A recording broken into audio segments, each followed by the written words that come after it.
Hello everyone, introduce myself. My name is Juansar Naibaho. My number student 19101042. At this videos, I will to talk you about the first question, how the teaching and learning process take place. In my opinion, the teaching and learning process is carried out through a personal computer or PC or laptop connect internet network connection.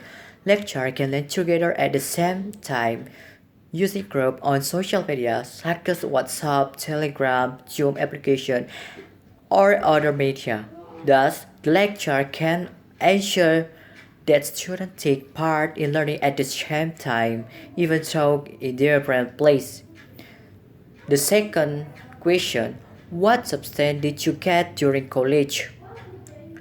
In my opinion, students can attend lecture whenever and wherever they want and have a good internet connection. Finally,